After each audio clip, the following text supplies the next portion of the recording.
ni. Khas tu dia sifat yang ada pada apa? Pada sesuatu perkara yang mana khusus pada dia, tak ada pada orang lain. Kan? Ingat tak? Tapi kalau am, sifat yang ada pada sesuatu perkara tapi apa? Ada pada orang lain. Sifat apa dia? Kalau am apa dia? Berjalan. Kan?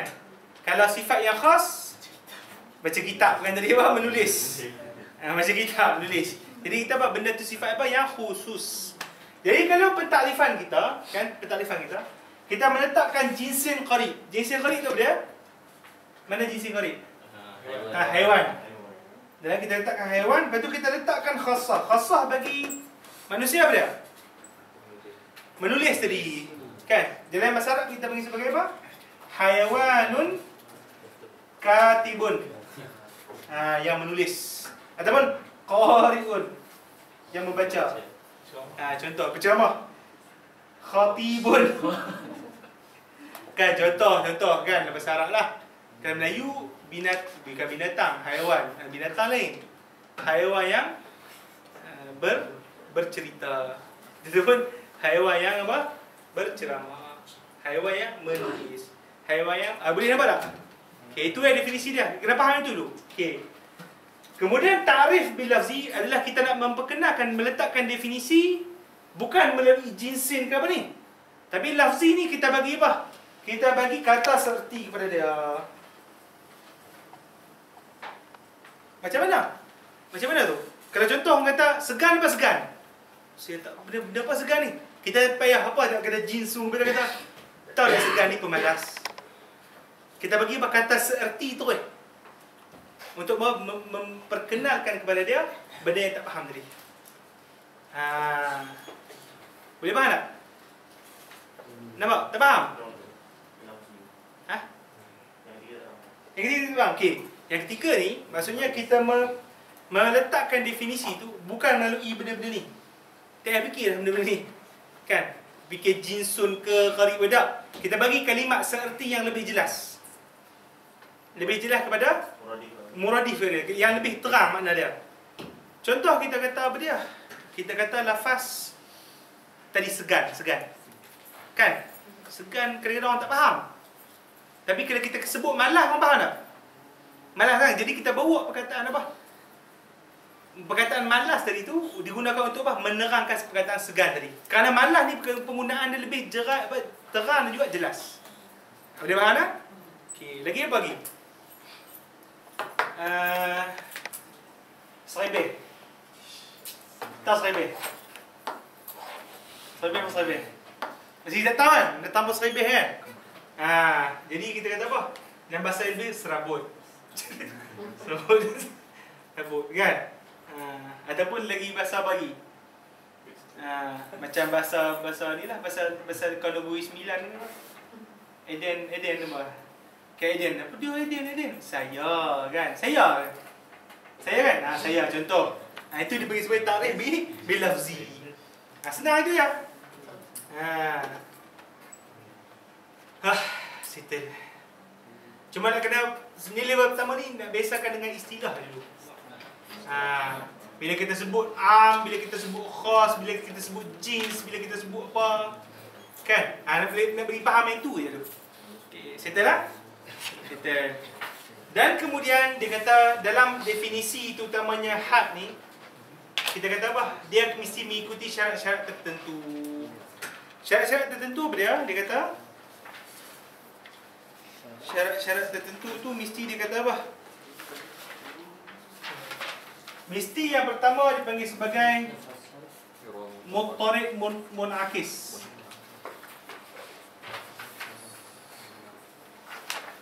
Tapi kalau muttarid munakis ni bahasa Arab dia kata kalau ada takrif, ada benda yang ditakrifkan. Benda tu rumit sikit. Jadi kita tangguh dulu benda tu. Kan dia panggil muttarid munakis ni syarat pertama. Syarat kedua dia tak boleh berubah majaz. Bahasa kiasan. Bahasa kiasan ni benda apa? Benda yang rumit. Kalau kita jadikan sebagai apa? Benda yang digunakan dalam definisi, makin tambah rumit lah. Makin orang yang tak faham. Nampak? Dan ketiga, mesti tak boleh sebut atau. Atau membawa makna syak. Contohnya macam mana? Apakah takrif manusia? Manusia ni hayawan atau... Tapi atau tu dia macam ni, hayawan atau pepejal. Pepejal ke hayawan? Dia macam apa? Dia macam tak pasti. Maka dalam definisi tu tak boleh apa? Tak boleh sebut atau. Tapi atau yang membawa makna syak lah. Kan? Boleh? Lagi seterusnya dia kata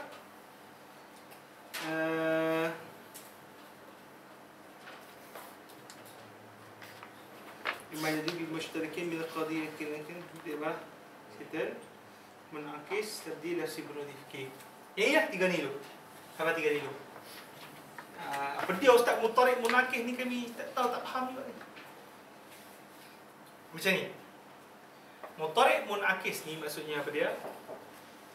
Kita kata melazimi dengan dipahaminya ta'arif tersebut. Apa dia? Kita akan nampak apa benda yang ditakrifkan.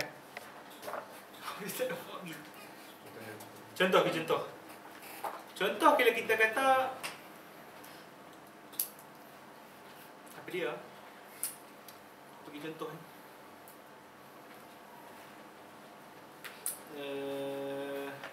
Contoh. Kita kata kita nak kenalkan orang berkenaan dengan telefon. Dia tak tahu langsung benda apa telefon tu. Boleh?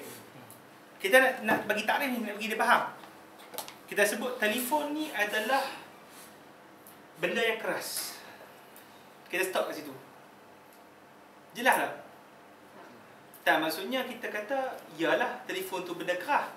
Tapi benda keras tu terlampau umum. Terlampau general untuk nak memberi pentafsiran yang apa? Tepat. Kan? Kalaulah kita kata telefon itu adalah alat komunikasi, lagi jelas tak? Lagi jelas kan? Tapi alat komunikasi dia banyak orang. Payah tidak tahu ni. Ada internet, ada apa? Apa lagi? Macam mana tak boleh telefon kan? Sebesar tangan. Alat komunikasi Sebesar tangan. yang boleh dibuat mana saja. Komputer buat saja lah. Saiz kecil. Besar kecil, Lampu besar itu. Ada lampu. Telefon lampu. Semua ada lampu. Nak bagi misal tu kita dah fikir tau.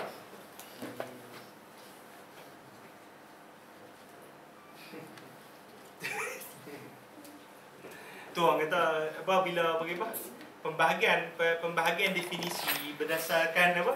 Berdasarkan pembahagian yang dibuat oleh Aristoteles. Kalau dipanggil sebagai pembahagian hak ni adalah pembahagian ataupun definisi yang betul-betul kena tepat bertepatan dengan hakikat satu benda tu. Definisi hak. Definisi hak adalah apa? Definisi yang bertepatan dengan hakikat satu perkara tu. Bila kita kata kita nak cari sesuatu definisi yang bertepatan dengan satu hakikat satu perkara tu, manusia mampu ke?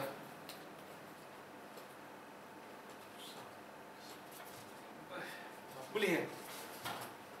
Kita bahagian hakikat manusia pun payah, betul tak? Kita nak kaji, medik dah kaji habis dah kata manusia. Tak boleh. Tak boleh ni. Ada maksudnya tak boleh. Hakikat roh pun tak boleh cerita lagi. Betul tak? Jadi kita kata apa yang dibuat oleh Aristoteles berkaitan dengan takrif, percubaan takrif bil had ni adalah sebenarnya nak dekat mustahil lah. Tapi cuma percubaan itu tak masalah lah, boleh lah cubaan kita. Tapi kebanyakan definisi yang kita buat, definisi solat, definisi zakat yang kita tengok kitab fiqh, definisi perubatan dan sebagainya, dibagi sebagai definisi bir rasmi. Bir rasmi dia apa dia? Dekat-dekat saja. Menceritakan berkaitan dengan sifat-sifat saja. Kalau kemudian definisi yang berkaitan dengan bahasa, selalunya kita apa? Kita menggunakan definisi menggunakan apa? Lafaz. Memberi kata-kata seerti yang lebih jelas. Yang itu saja. Okey, settle. nampak lagi sering. Ha? Mutarik munakis tak nampak lagi tak? Dia kena tangguh dulu mutarik munakis ni. Tangguh dulu.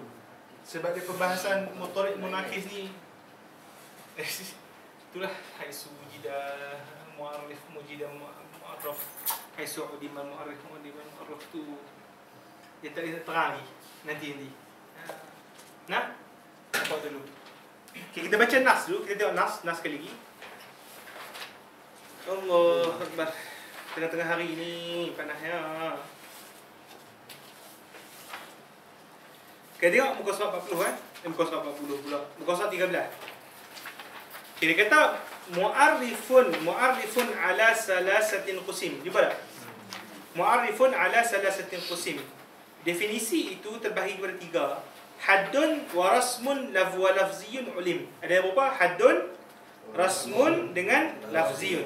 Okey, 41 dia kata fal haddu bil jinsi wal faslin wa qa'a wa rasmu bil jinsi wa khasatin ma'a. Kalau dia kata definisi dengan had, definisi dengan apa? Jinsun dengan faslun. Kan kita terangkan tadi kan? Jinsun tambah faslun. Mudah faham. Warasmu, definisi dengan rasmu pula adalah menggunakan apa? Jinsun dengan khasah. Insan yang apa? Haiwan apa? Haiwan yang menuliskan. Haiwan yang menulis, haiwan yang berjalan ataupun sebagainya. Berjalan am.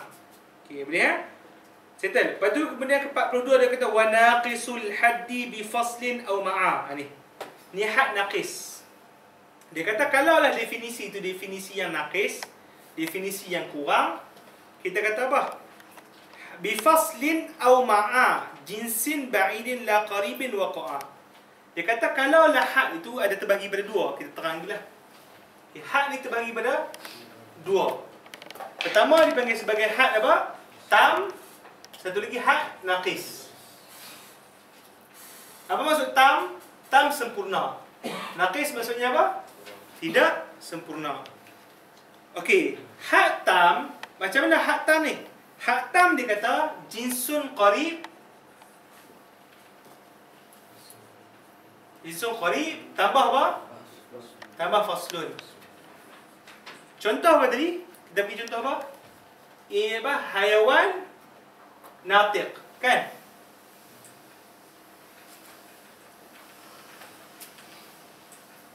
Haiwan natiq itu contoh dia. Manusia yang haiwan yang berakal.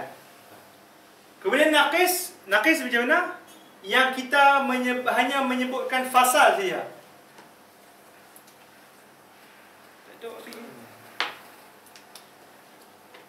Dia sebutkan saja apa? Fasal saja. Fasal apa dia? Berakal saja. Kita sebut apa? Apakah manusia berakal? Kita sebut berakal saja. Maka kita panggil sebagai itu pada had naqis. Ataupun kita sebut jinsun ba'id tambah apa? Faslun. Jinsun ba'id ni apa? Kita ambil yang jauh tu, jinsun atas, makhluk Allah. Ini cuba kita berkata makhluk Allah ni. Makhluk Allah yang berakal. Kita sebut apa? Yang berakal. Itu dipanggil sebagai jinsun ataupun jinsun apa? Jinsun ba'id, kan?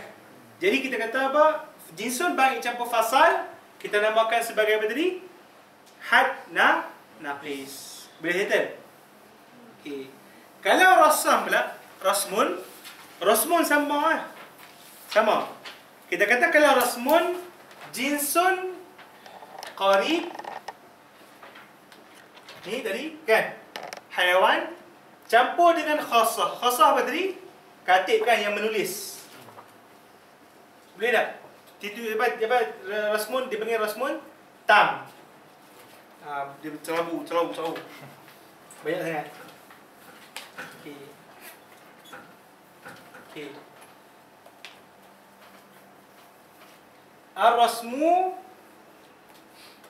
terbagi kepada apa tadi? Tam dengan naqis. Kalau tam sama yang tadi. Tam macam mana? Haiwan kemudian ambil apa? Ambil khasah. jinsun jinsun qarib tambah khassah. Macam mana? Haiwan katib. Apa haiwan yang menulis. Okey, ni definisi rasmun tam. Kalau rasmun naqis kita pakai jinsun ba'i tambah fasal, ataupun kita fasal pula. Apa dia? Khassah. Ataupun jinsun apa? Jinsun pula. Ataupun khassah saja. Khassah saja apa kita sebut apa? Tadi apa? Menulis. Kalau orang tanya apakah manusia, cara rasam yang naqis, yang menulis. Naqis lah. Ataupun kita gunakan jinsun yang baik seperti apa? Makhluk Allah tadi, makhluk Allah yang menulis. Dia panggil sebagai apa? Had rasam. Dia panggil sebagai ta'rif rasam yang naqis. Settle. Dan kemudian lafzi yang saya sebut tadi lah. Settle. Settle. Kemudian masuk yang seterusnya, yang 43. Okey, 43 dia kata wa naqisur rasmi bi khassatin faqat aw ma'a jinsin ab'adin qadir tabaq. Okey. Dia kata adapun rasam yang naqis itu adalah dengan menyebut khassah saja. Kan? Khassah saja. Yang kita sebut tadi iaitu menulis, aw ma'a jinsin ab'adin qadir tabaq, ataupun kita menyebutkan apa? Jinsin baik, makhluk Allah, boleh? Yang menulis. Kan? Itu dia panggil sebagai rasam naqis. Okey, boleh? 44. Wama bilafzin ladaihim syuhira tabdilu lafzin biradifin ashhara. Apa yang menggunakan lafaz di sisi mereka itu dengan apa? Lafaz, kadang-kadang kita menggunakan lafaz yang lebih terang kan, untuk menerangkan lafaz yang rumit. Itu dia panggil apa? Dipanggil sebagai mendefinisikan apa? Lafaz menggunakan lafaz yang lain. Lafzi. Boleh eh? Okey. Kemudian 47, wala musawiyan wala tajawuza, ataupun wala tujuwiza, sebenarnya dalam saya baca wala tujuwiza bila qarinatin bima tuhurriza. Mestilah muarif tu, ataupun kita kata apa, yang definisi yang digunakan tu tak boleh apa? Tak boleh sama kerumitan dia. Sama apa? Kerumitan dia. Ataupun kita menggunakan lafaz-lafaz yang kiasan. Contoh macam mana? Boleh definisikan kepada saya ada apa itu air. Kita kata H2O. Macam mana kalau kita sebut H2O, apa kata? Orang kampung, H2O ke 7up? Jadi lagi kenapa lah? Mesti kita bagi benda yang terang lah. Dia? Okay, kemudian yang 47, wala bima yudra bimahdudin wala mushtarakin minal qarinati khala. Dia kata wala bima yudra bimahdudin wala mushtarakin minal qarinati khala. Oh ya, kita tertinggal 45 tadi. Kan? 45 tu dia. 45, wa syartu kullin an yura muttaridan mun'akisan wa zahiran la ab'ada. Kan? Maksud syarat yang ni iaitu definisi mesti apa? Mesti jadi muttarid dengan mun'akis. Yang ni kita kata apa? Terang nanti. Kan? Okey. Kemudian kita lompat balik mana tadi? 48. Wa indahum min jumlatil mardudi an tadkhulal ahkama fil hududi. Yang ni pendapat Syekh, iaitu kita kata dimasukkan dalam tu berkaitan dengan ahkam. Ahkam tu apa dia? Bawa masuk ahkam. Bawa masuk ahkam. Ahkam ada benda nisbah, dia panggil nisbah. Ada benda tasdik dalam tu. Dia jangan fikir ni pendapat Syekh, tapi dia tak rajih pun. Yang rajih 3 ni. Pendapat Syekh Fatih, bukan Rastamazim je aku pula kan. Dan ini yang rajih yang disebut oleh Imam Bajuri. Okey. Wala yajuzu fil hududi zikru aw wa jaizun fi rasmi fadri ma ra'au. Maka tidak boleh sebut dalam definisi itu perkataan atau. yang membawa makna syak. Settle. Babul qadaya wa ahkamiha. Bab menceritakan berkenaan qadaya. Cukup habis. Baru masuk berkenaan dengan bab seterusnya iaitu tasdid. Kita banyak lompat ni. Pertama, saya khulasahkan sebagai anak penuntut ni. Nak khulasahkan. Kita kata hari ni kita dah ambil berkenaan dengan mabadi' 10, kan? Mabadi' asyarah berkaitan ilmu mantik. Dan kemudian kita kata ilmu mantik ni terbahagi kepada dua bahagian. Pertama apa? Tasawur. Yang kedua, tasdid. Dan kemudian kita kata kita ambil satu bahagian yang pertama yang bergelar tasawur ni jadi, kan? Dan kita kata matlamat bagi tasawur ni adalah bagaimana membuat definisi, kan? Dan kemudian kita masuk satu level ke satu level. Yang pertama kita kata apa dia? Kita bincangkan berkenaan dengan tadammun, kan? Tawatuk pula apa? Allahumma salli ala Muhammad. Mutabaqah, kan? Kita akan sebut kan mutabaqah dengan tadammun dengan iltizam, kan? Kita sebut tadi, kan? Yang kita katakan bahawa apabila kita nak buat satu-satu definisi, mesti kita apa? Melalui step-step dia. Step-step dia yang pertama adalah apa? Adalah lafaz-lafaz yang kita jadikan sebagai sumber maklumat dalam otak kita ni. Kita apa? Mesti gambarkan makna dia tu berdasarkan apa? 3 step ni tadi. 3 perkara. Pertama, kalaulah lafaz itu membawa 100% makna, kita panggil sebagai apa? Mutabaqah. Kalaulah lafaz itu membawa maksud apa? Separuh ataupun satu juzuk daripada makna dia, tu kita panggil tadammun. Kalaulah benda yang berkait ataupun kita kata lafaz yang dibawa tu dia tak ada kaitan pun dengan makna, kita panggil sebagai apa? Iltizam. Tapi dia ada kaitan, maksudnya ada benda yang lazim, kan? Dia tak ada kaitan pun dengan makna tu, tapi dia melazim dengan satu benda berkaitan dengan makna tadi, kan? Rumah itu benda yang lazim daripada wujudnya rumah pada kontraktor, pembina dan sebagainya, kan? Okay. Lepas tu kita bincang berkenaan dengan apa? Kita dah masuk perbincangan berkenaan dengan apa tadi? Mabahis alfaz, kan? Lafaz-lafaz yang tu ada yang digunakan dengan ada yang tidak digunakan. Kemudian kita bahagikan kemudian lafaz yang digunakan tu kepada dua jenis, kan? Pertama mufrad, yang kedua murakkab. Masuk murakkab tu macam contoh mufrad macam Ali, kan? Contoh murakkab macam apa tadi kita bagi? Buku Ali, kan? Tu murakkab naqis, kan? Kalau murakkab tam kita sebut apa tadi? Buku apa? Ali yang cantik, ataupun buku yang Ali yang cantik tu lah, kan? Okey. Jadi kita kata kita masukkan lagi, kita terang cari lebih detail. Kita katakan bahawa ada dalam pembahagian lafaz-lafaz tu yang berbentuk apa? Kulli, ada yang juz'i. Apa maksud kulli? Universal. Yang universal, maksudnya lafaz dia tu mencakup individu-individu yang lain, kan? Kemudian apa maksud juz'i? Lafaz dia tu partikular saja. Oh, Inggeris ingat. Kan maksudnya tidak mencakup beberapa makna individu-individu yang lain, kan? Kalau contoh manusia, kulli ke juz'i? Kulli. Kalau Ali, kulli ke juz'i? Juz'i. Sebab apa? Kita sebut Ali, dia tak pekat lain dah, kan? Okey, boleh. Lepas tu sebenarnya perkataan kulli tu kita masuk membincangkan pula lepas tu berkenaan dengan kulli tu ada yang kulli zati dengan kulli aradi, kan? Kulli zati maksudnya perkataan kulli tu berbalik kepada zat. Kalau kulli aradi dia berbalik kepada sifat luaran, kan? Sifat luaran. Kemudian kita kata kalau kulli zati terbahagi bertiga, kan? Jinsun, no' dengan fasal. Okey, kalau aradi am dengan khas. Okey, apa maksud jinsun?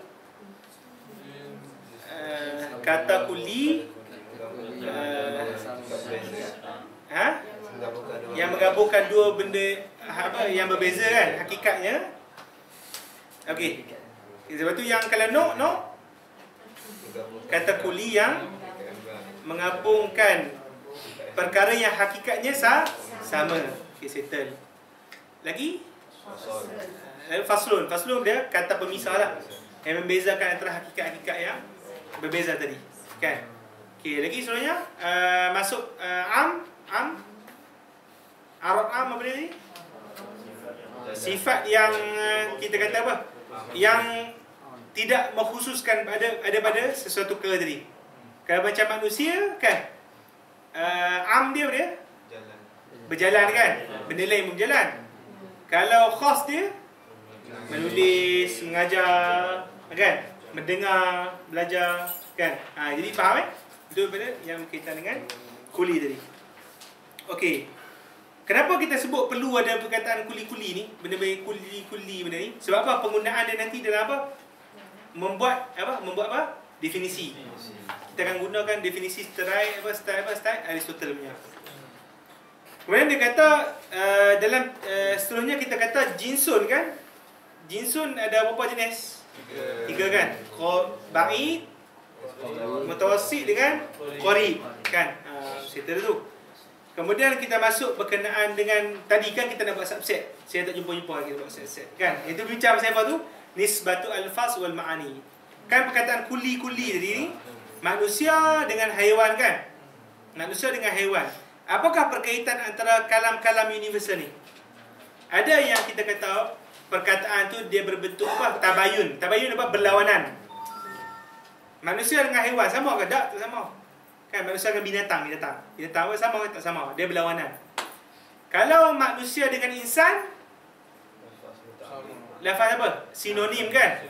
Lafaz dua-dua tu lafaz kulli, tapi apa? Lafaz mutaradif itu sinonim, seerti. Boleh? Kemudian lafaz kulli seterusnya ishtirak. Ishtirak apa ishtirak? Maksudnya lafaz satu tapi apa? Makna dia banyak. Macam mana tu? Macam contoh perkataan ainun kan? Mata, boleh mata hati, mata air, mata yang melihat, mata kekasih contoh apa sebagainya kan?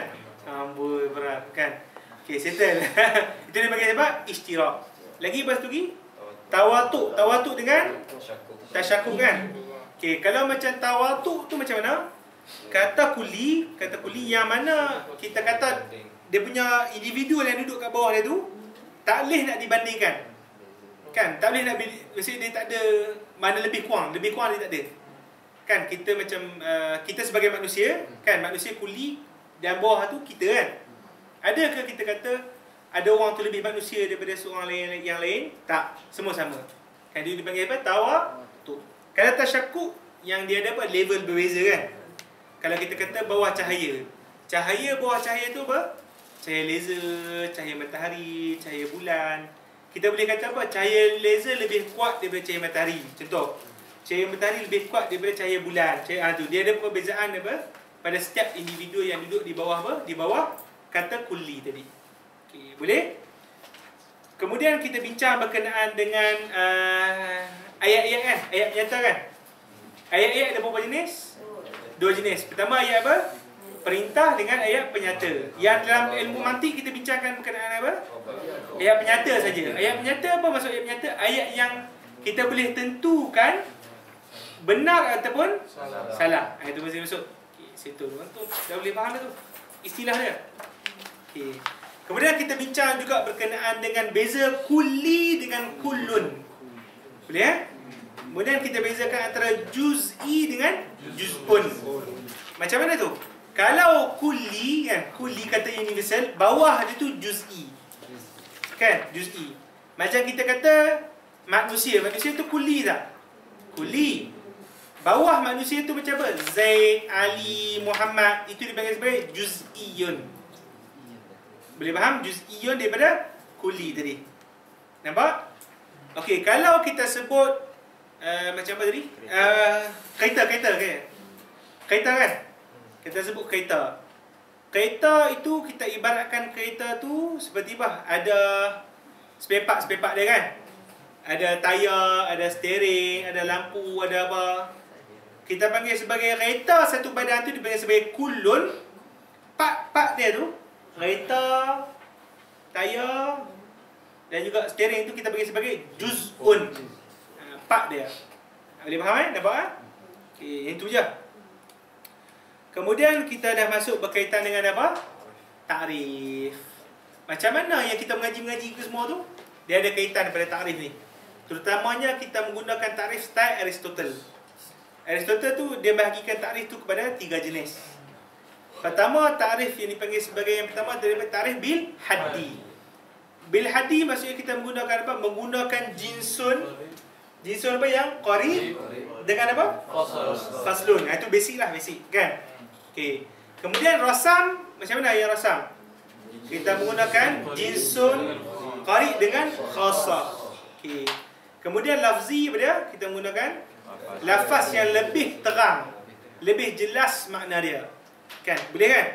Dapat faham, settle. Boleh kita masuk syarat dia. Syarat mesti mutarif mengakis, tak mau ada majas, lepas tu tak ada kata atau syak. Atau yang bermakna maksud syak. Settle. Dah boleh nampak istilah-istilah tu? Boleh faham tu istilah dulu? Kan? Nanti kita buat lukis balik subset. Ada lukis balik subset ni? Tak boleh. Lupa subset. Nampak Nazim ajar lah bukan ni? Subset ni. Nampak? Boleh? Yang penting kena faham istilah tu dulu.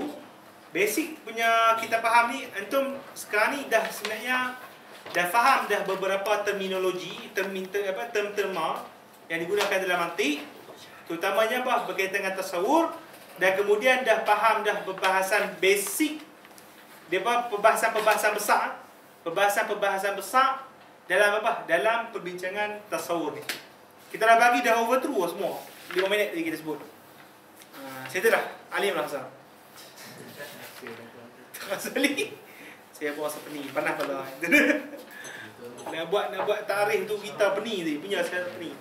Tapi nanti sampai satu masa untuk level tinggi tu, nanti bila kita masuk dalam level tinggi, kenapa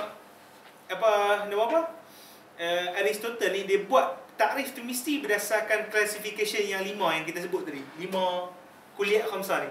Kenapa dia tak guna kuliah sitah salisah? Tak boleh. Sebab apa? Bagi Aristotle nanti dia ada prinsipal yang dipanggil sebagai makulat asyarah.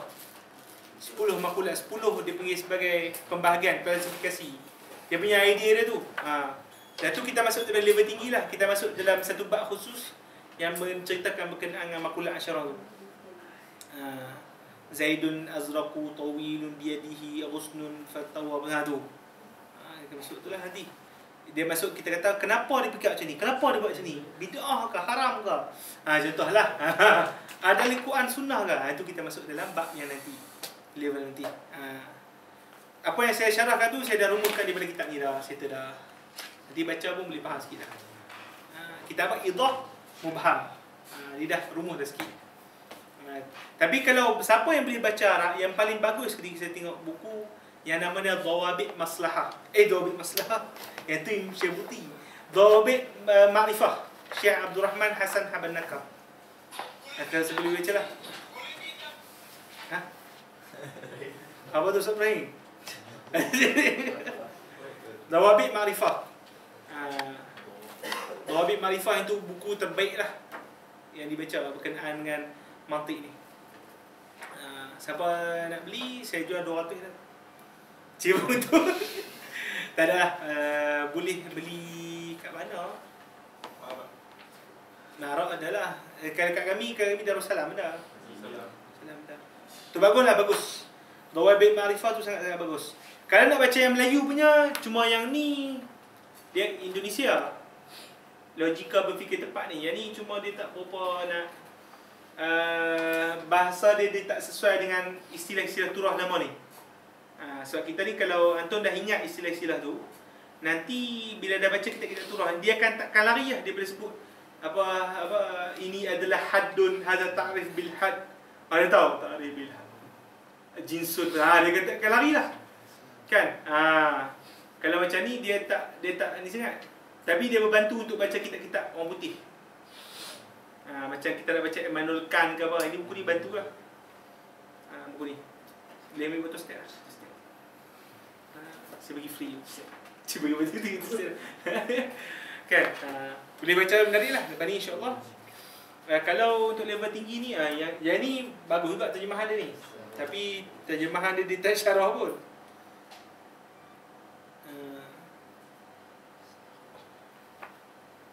Ini Isa Buji. Isa Buji bukan nama orang. Isagoji ni maksudnya kuliah khamsah. Isagoji isagok. Isagok itu kuliah khamsah. Isagoji. Bukan nama orang, nama Nabi Isa ke bukan? Nabi Isa. Kenapa Nabi Isa dinamakan Guji? Dah jangan. Guji tak ada kaitan pun. Nabi Isa dengan Guji lah. Okay, jadi bila insyaAllah yang penting hari ini kita akan dah biasakan diri dengan istilah tadi. Lepas tu kita dah ambil satu kadar yang ana rasa dah okey, dah dipanggil sebagai ru'us al-masail. Ru'us masail tu berarti basic-basic perbincangan dalam apa? Dalam ilmu mantiq. Berkenaan dengan satu bahagian saja, iaitu apa? Bahagian apa? Tasawuf. Nanti kita masuk dalam bahagian tasdiq pula. Nanti kita akan kenal pula berkenaan dengan qadaya. Itu satu jenis-jenis qadaya dia, iaitu ayat-ayat penyataan. Dan kemudian kita akan tahu macam mana pula pendalilan. Kita nak bagi pembuktian yang direct melalui kaedah tanaqud dengan kaedah akas. Kemudian pendalilan yang tidak direct melalui kaedah qiyas yang dipanggil sebagai deduction. Dan kaedah dipanggil sebagai istiqra', iaitu dipanggil sebagai induction. Induction lah. Lepas tu habis lah, settle lah perjuangan kita pada 2 hari ni. Kan Azri kan? Perjuangan Azri. Okay, ada soalan sebelum tu? Nah, mutadak mukhabar. Mutadak khabar nahu kan ni. Mutawatir dengan dalam masuk. Tak faham. Tak masuk tadi. Cuba masuk. Masuk lambat. Okay. Mutabaqah tu maksudnya lafaz yang digunakan tu, maksudnya memberi makna apa? Bukan hakiki. Bersamaan dengan 100% makna Keseluruhan yang dikehendaki.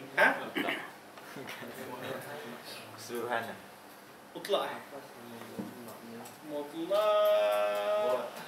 Mutlak maksudnya lebih kurang umum. Mutlak ni tak, ini maksudnya dia bertepatan.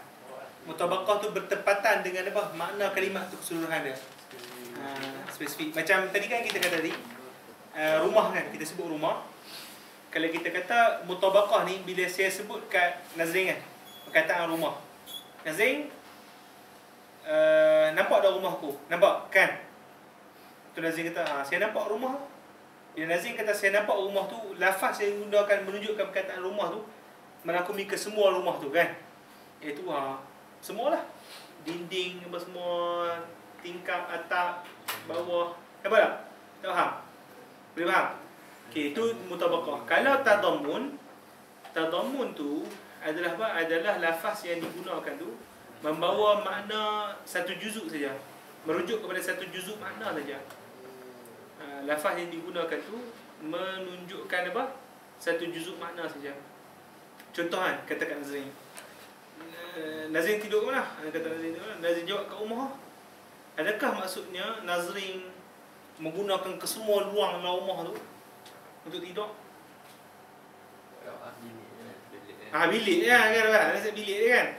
Jadi kita kata dalalah ataupun petunjuk menggunakan perkataan rumah tadi yang melalui yang saya sebutkan Nazrin tadi, itu dipanggil dalalah tadammun. Hanya kena pada satu juzuk makna saja. Diguna rumah. Diguna rumah.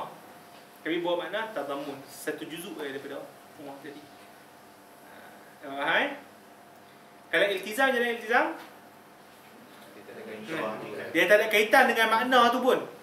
Makna rumah tu tadi. Tapi membawa kepada apa? Subjek yang lain. Perkara yang lain tapi apa? Ada kaitan dengan rumah. Ada kaitan yang dengan rumah, maksudnya pada sudut kita tak boleh apa? Pisahkan kaitan tersebut. Kan?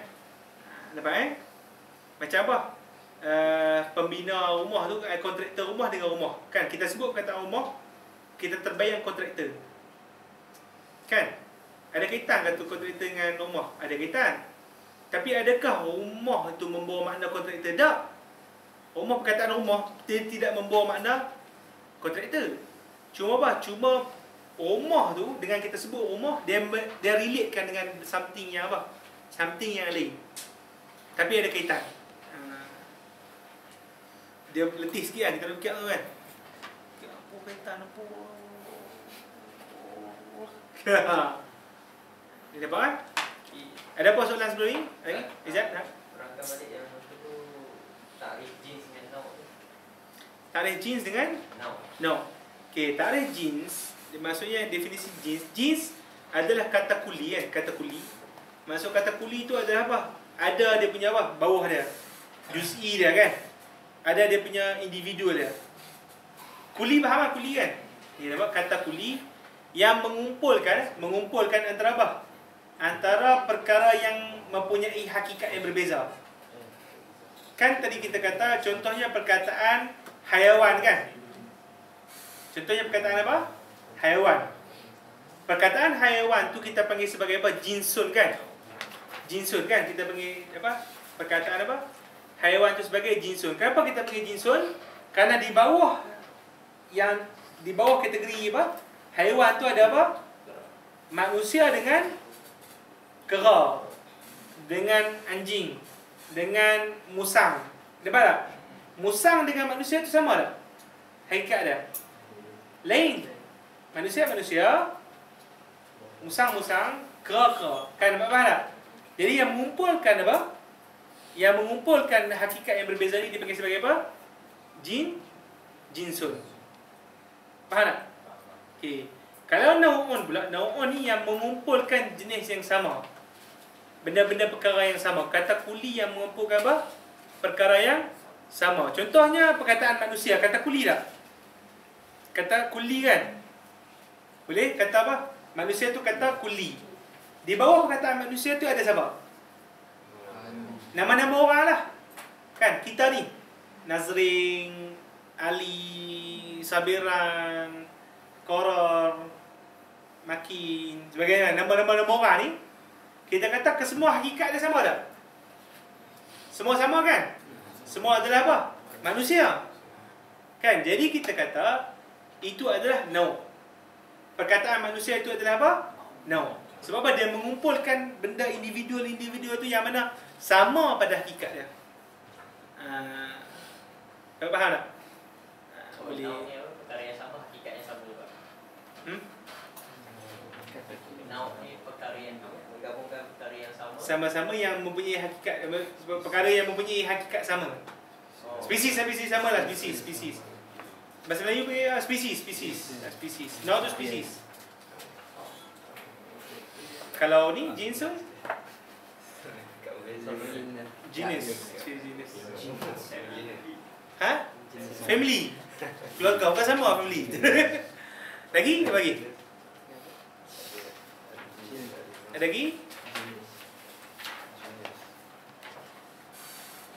Rasa boleh praktik tak? Dia nak sampai praktik belum lagi sebenarnya. Level kita ni cuba nak faham dulu. Dia kena ada latihan sikit. Kita buat latihan lah. Buat kerja sekolah lah. Assignment. Tidak ada assignment. Sekarang ni bagi faham balik-balik tu. Dia sebut kuli. Ada ingat dah. Dia tahu apa kuli. Juz'i dah sebut lah kuli. Oh, yang settle. Maksudnya kalau benda istilah-istilah ni belum jelas lagi, dia tak boleh pergi jauh lagi. Kadang-kadang kita sebut kuli pun, aku lupa maksud kuli apa tu dia. Dia tak ada bayar. Sebab kita nak terang yang lagi detail lagi. Kenapa? Cuba ulang malam ni. Lepas tu besok tanya yang kita sebut tu. InsyaAllah. Macam tadi saya nampak tu bagus dah. Macam Abra kan. Kalau kita tanya macam ni, boleh tak macam ni? Saya pun fikir. Kita fikir. Dah betul, bagus. Communication antara apa? Dua hala. Okey. Boleh Allah Subhanahu Wa Taala alam pukul 5 lah. Saya minta maaf sebab memang kita terpaksa darjat sampai pukul 5. Dan kita dah habis satu bahagian berkenaan dengan ilmu mantiq. Allah Subhanahu Wa Taala alam. Kita doa sikitlah. Bismillahirrahmanirrahim. Alhamdulillahirabbil alamin wassalatu wassalamu ala sayyidil mursalin wa ala alihi washabbihi ajma'in. اللهم إنا نسألك الهدى والتقى والعفاف والغنى اللهم إنا نسألك علما نافعا وقلبا خاشعا ورزقا حلالا طيبا وعملا متقبلا وجسدا على البلاء صابرا وشفاء من كل داء ربنا آتنا في الدنيا حسنة وفي الآخرة حسنة وقنا عذاب النار وصلى الله على سيدنا محمد وعلى آله وصحبه وسلم والحمد لله رب العالمين سبحانك اللهم